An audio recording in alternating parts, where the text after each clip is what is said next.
Kita seharusnya marah karena negara berulang kali mencoba untuk membunuh masyarakat, terutama kelas menengah. Tapi justru mereka yang kaya, oligark, malah dibiarkan dan diberikan karpet merah. Rekening rakyat bisa diblokir, tanah rakyat bisa disita, PPN 12%, marketplace dipajakin, bikin konten medsos dipajakin, main pedal aja harus dipajakin. Belum lagi untuk menanggung beban APBN kita yang begitu bengkak, karena pemerintahnya yang begitu gemuk, terus pemerintahnya programnya begitu boros, rakyat diajak PT-PT, rakyat lagi jadi beban. Program 3 juta rumah, rakyat diwacanakan ikut lagi, harus kena pajak. Lagi-lagi, masyarakat terutama kelas menengah yang lama-lama semakin turun, makin dibunuh justru. Sedangkan berulang kali di waktu yang bersamaan, kita melihat bagaimana orang-orang kaya, elit, oligark, bahkan asing luar negeri diberikan kemudahan dan karpet merah. Amerika dikasih tarif 0%. UMKM kita jelas terancam. Berbagai penambangan pulau-pulau kecil, hutan dibabat atas nama perusahaan-perusahaan untuk investasi, semuanya diberikan karpet merah. Di luar negeri, ide-ide untuk tax the rich atau pajakin orang-orang kaya itu tumbuh dari pemimpin-pemimpin yang progresif. Di kita, orang-orang kaya justru diberikan gelar-gelar haji lah, 9 naga lah, apalah. Bukannya justru malah diberikan tanggung jawab yang besar. Lagi-lagi, ketika ada program yang begitu besar kayak MBG, kayak IKN, rakyat lagi ujung-ujungnya yang disuruh PT-PT, membebankan lagi-lagi kelas menengah. Buku The State in Capitalist Society bisa menjelaskan hal ini. Negara kita ini memang sudah mengarah kepada perlindungan dan pelayanan kepada orang-orang kapital. Padahal sebetulnya Pancasila kita itu lebih sosialis, keadilan sosial, bicara soal kemanusiaan yang adil dan beradab, dan lain sebagainya. Tapi di mana wujud Pancasila? Hati-hati. Kalau terus-terusan pejabat publik kita kapitalis, kalau kata hakim yang mempidanakan Tom Lembong, bisa ditangkap ntar, bisa dipenjara loh ntar. Apalagi nih, rekening diem 3 bulan diblokir, tanah nggak diapa-apain 2 tahun disita, tapi kamu udah 3 tahun nganggur masih juga dicuekin. Canda, tapi fakta. Rekening koruptor udah diblokir belum? PPATK memblokir rekening nganggur karena selama ini banyak yang disalahgunakan, termasuk untuk pencucian uang, dalihnya keamanan. YLKI sampai harus ngomong, jangan sembarangan blokir rekening. Itu bisa jadi tabungan sengaja disimpan. Ya, kan nggak semua orang punya privilege aktif transfer setiap minggu. Ada yang nunggu THR dulu buat isi rekeningnya lagi. Sekarang soal tanah. Banyak tanah rakyat tidak terpakai karena bukan tidak mau, tapi tidak mampu. Duitnya habis untuk makan, listrik, dan biaya hidup yang naik pelan-pelan tapi pasti. Lalu muncul wacana tanah tak tergarap bisa diambil alih. Pertanyaannya, kalau rakyat tidak bisa mengelola tanah karena tidak mampu, apakah negara akan bantu bangunkan rumah misalnya? Jawabannya, itu bukan urusan kami. Udah ketebak. Kalau negara takut pada rekening kosong dan tanah tak tergarap, cobalah sesekali takut pada rakyat yang sudah hilang harapan. Karena itu yang paling sulit dipulihkan. Gimana menurut kalian? Setuju share ya? Debat tetap pakai adab. Kalau lu mau bikin bank bangkrut, caranya gampang banget. Tinggal tarik duit kita semua barengan. Sini gue jelasin. Kayak anak SD. Bank itu bukan tempat nyimpen uang, tapi tempat mereka mainin uang kita. Misalnya lu nabung 100 juta. Yang mereka tahan itu sebenarnya cuma sekitar 10%. Sedangkan sisa uangnya dipinjemin ke orang lain, diinvestasiin atau diputerin buat cari cuan. Ini namanya fractional reserve banking. Selama semua orang percaya dan gak tarik uangnya bareng-bareng, sistem ini bakal jalan. Tapi begitu orang panik dan semuanya tarik duit secara massal, game over. Itu yang terjadi di Silicon Valley Bank. Cuma dalam 2 hari, bank beraset 3 kuadriliun rupiah tumbang. Nasabah rame-rame narik dana, tapi dananya nggak liquid. Kebanyakan ditaruh di obligasi jangka panjang yang nilainya turun. Kalau di sini, Bank Indonesia sebenarnya udah atur. Bank minimal pegang 9% cadangan liquid. Tapi gimana pendapat kalian sama fenomena ini? Siapa di sini yang rekeningnya udah kena blokir sama PPATK? Kabarnya ada 140.000 rekening nganggur yang akhirnya diblokir sama PPATK. Nilainya sampai 428 miliar. Emang hobi banget ngelucu. Alasannya karena takut disalahgunakan lagi itu rekening, makanya diblokir. Kan lucu banget. Makin gak ngerti gue sama cara pikirnya pemerintah. Kok masyarakat sendiri dicurigain nyalahgunain rekening? Rusak. Halo guys, balik lagi bersama saya tentunya Ugi Kevin. Nah, ini masuk segmen di PPATK ya. Akan bekukan rekening pasif, balik aja ke celengan ayam. Dengerin sampai habis katanya gitu ya. Waduh, ini aku bener-bener bikin gak tenang sih jujur guys ya. Mungkin kalian juga sama ya, nggak tenang. Kenapa? Karena aku dengar info juga, ada beberapa komentar dari netizen tentunya ya, bahwasanya rekening yang biasanya dipakai buat gajian pun kena diblokir guys. Dan aku jadi, waduh, jangan-jangan aku juga nanti terkena Jangan sampai nauzubillah min dzalik gitu ya. Karena itu ngurusnya sangat-sangat sulit guys ya. Sulitnya kenapa? Karena kita harus ngajuin surat. Nah, suratnya nanti habis kita ngajuin surat ke bank, terus habis banknya itu suratnya akan dikirim ke PPATK untuk diajuin gitu ya, di ACC lah gitu untuk dibuka lagi. Cuma kan itu butuh waktu yang lama, sedangkan duitnya kita kan butuhnya buat sehari-hari, buat makan, buat bayar inilah itulah gitu loh guys. Wah, ini bener-bener menyesarakan masyarakat sih, parah sih ini guys. Siapa tuh yang kemarin milih oke gas. Nah, sekarang merasakan kan ya. Nah, ini kita lihat seperti apa guys beritanya. Nganggur disita, rekening nggak aktif dibekukan, rakyat nganggur nggak diurus. Sekarang semua pembelanjaan pembiayaan digital mau dikenain pajak. Kata gue pemerintah bisa nggak stop zolimin rakyat? Salah APBN, ambil positif buang negatif, tonton videonya sampai habis. PPATK akan membekukan rekening yang dinilai tidak aktif selama 3 bulan. Buset dah, kata gue ini pemerintah tuh ada-ada aja gitu ya. Pemerintah, PPATK gitu ya. Kemarin tanah akan diiniin, sekarang rekening dibekukan karena dinilai tidak aktif. Lah ini pola pikirnya gimana sih? Ini akar pikirannya tuh gimana gitu loh. Gimana kalau orang yang menaruh ke rekening tersebut hanya untuk menabung dana darurat ya. Kita nabung di rekening lain aja itu udah kepotong biaya admin. Sekarang mau dibekuin mentang-mentang kagak aktif. Lah kalau itu cuma buat nabung bagaimana? Kata gue ya, yang harusnya dicurigai itu bukannya kalau ada transaksi rekening yang tidak wajar ya, bukan malah rekening yang tidak aktif gitu loh. Justru rekening yang transaksinya mencurigakan yang harusnya dibekukan gitu loh, bukan rekening yang malah tidak ada transaksinya gitu.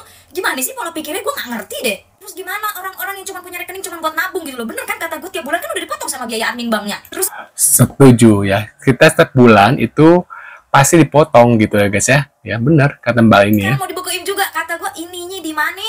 Buat karena terlalu banyak pengen koruptor, jadi begini pengen korupsi gitu ya. Jadi ya seperti itulah guys ya pikirannya. Kalian yang nggak tahu apa artinya rekening dorman. Jadi rekening dorman itu rekening yang dinilai tidak aktif gitu ya. Nih kalian bisa baca sendiri deh ya. Duit sendiri, kerja cari sendiri, masih aja direcokin sama negara. Dah kata gue curiga dah rakyat Indonesia semuanya bakal masuk surga jalur VIP nih gara-gara kebanyakan dizolimin. Ditambah sekarang katanya amplop kondangan itu mau dipajakin juga. Kata gue gimana rakyat Indonesia mau berkembang biak kalau mau nikah aja dibikin trauma gitu loh. Udah nabung buat nikah susah gitu ya. Sekalipun nikah bisa di KUA, tapi kan nikah kan ada makan-makan, ada apa segala macam, terus pasti ada yang ngamplopin, ada juga zaman sekarang yang transfer gitu kan, ngasih amplopnya gitu via transfer gitu kan, terus mau dipajakin juga.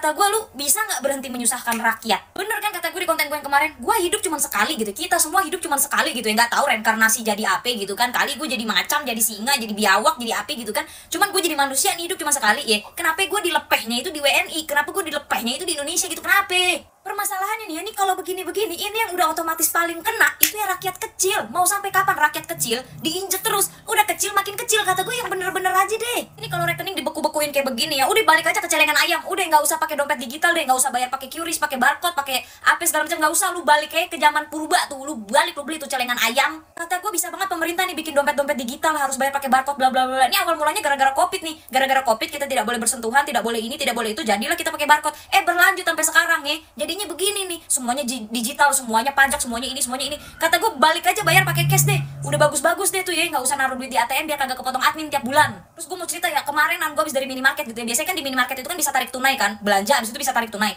Biasanya kalau gue tarik tunai gitu ya, itu tidak dikenakan biaya administrasi atau biaya apapun gitu ya. Kemarin waktu gue mau tarik tunai ya, buset, mbak kasirnya tiba-tiba bilang gini, bisa tarik tunai tapi sekarang kena cas 4.000 kak. Kata gue, sejak kapan kena cas? Gak tahu kak, peraturan baru dari banknya. Bisa banget loh kata gue lu. Bener ya. Aku mah kasihan loh kalau orang yang misalnya ya seandainya lagi nabung nih buat bentar aku pause dulu ya. Buat nabung ya, buat kayak umroh atau haji gitu kan, nggak mungkin dong tabungan itu dipakai gitu ya sehari-hari gitu kan. Mereka kan kayak maaf ya kayak petani atau apa gitu ya nabung, atau orang-orang biasa kayak kita aja ya nabung dari gaji gitu ya, selipin di bank yang berbeda gitu ya. Ini khusus buat umroh atau haji gitu ya, selipin gitu misalnya sebulan berapa gitu, tapi kan nggak diambil gitu ya. Nah itu kan kasihan gitu loh guys kalau dibekuin. Ini alasannya apa gitu. Dan ini kita lihat ya, ada apa lagi nih, Haris Turino, anggota Komisi X DPR RI PDI Perjuangan. Yang menjadi pertanyaan adalah, apakah memang PPATK memiliki kewenangan untuk melakukan pemblokiran ini? Dan tentu saja ini akan menurunkan kepercayaan masyarakat terhadap sistem perbankan. Maka menurut saya yang paling tepat adalah sebelum dilakukan pemblokiran, maka harus diberi peringatan terlebih dahulu. Benar. Nasabahnya diberi peringatan bahwa ini rekening Anda tidak aktif. Karena kalau tiba-tiba dilakukan pemblokiran seperti ini, tentu akan sangat meresahkan. Dan ini akan mengganggu stabilitas sistem keuangan di Indonesia. Bener, bayangin gak sih kalau seandainya gitu ya, kita semua para netizen mencabut ya, mengambil semua duit dari bank gitu, waduh gimana tuh nasibnya para bank gitu ya, gak ada yang store gitu di bank, gimana guys ya, buat gaji karyawan, wah PHK besar-besaran gitu ya. Waduh, ini ada lagi nih orangnya nih guys ya, dikritik karena blokir rekening PPATK. Nah sahabat tetap aman katanya gitu. Ini kepala PPATK nih, ini dalangnya nih, kepala otaknya nih. Udah tua bukannya gimana ya, ini orang dulu, ya ampun Pak. Pernah nggak sih lu salah transfer ke rekening pribadi lu yang udah lama nggak dipakai, tapi masih aktif? Jadi transfernya dari rekening pribadi ke rekening pribadi. Nah itu tuh kejadian sama gue, ATM-nya itu nggak gue pegang. Akhirnya gue telepon call center. Akhirnya gue ceritain lah kronologinya, dari jamnya, transaksinya berapa nominalnya, terus kejadiannya hari apa, pokoknya lengkap dan detail. Akhirnya gue diarahin suruh ke banknya. Pas gue udah ke bank tuh, gue ceritain kembali kronologinya sesuai, terus gue sertakan dengan bukti transaksinya. Si Mbak itu bilang apa? Maaf Bu, ini udah diblokir dari pusat. Terus gue bilang, bukannya ini yang blokir itu Mas CS yang kemarin saya telepon? Enggak, ini diblokirnya dari pusat ya Ibu, dari PPATK kalau nggak salah namanya. Terus gue langsung kaget dong, Ibu tenang dulu ya, ini bukan kasus korupsi. Ini itu kalau misalnya emang udah nggak dipakai rekeningnya dan nggak ada transaksi, meskipun ada uang mengendap, itu bisa terblokir dari pusat. Gue langsung kaget dong. Sekarang ya, gue tuh sangat membutuhkan uang itu. Jadi gue berharap banget kalau uangnya itu bisa diambil. Dan ternyata nggak bisa diambil dong. Nggak bisa diambil sekarang uangnya.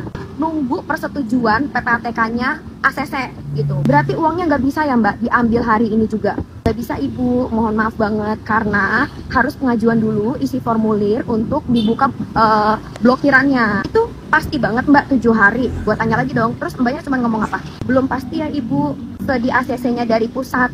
Terus gue bilang, tapi Mbak saya sangat butuh uangnya banget Mbak, tolong banget nih, saya butuh uangnya banget. Iya Bu, saya nggak bisa bantu apa-apa. Saat ini yang saya bisa bantu adalah membuatkan formulir pembukaan blokiran.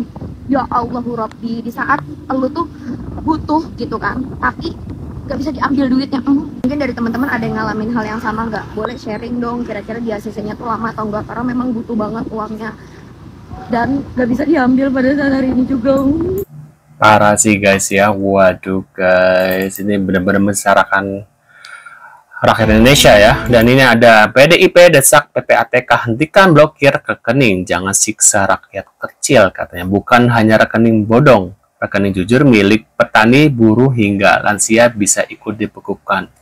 Ini sih sama aja kayak memaling duit rakyat ya, bener nggak sih?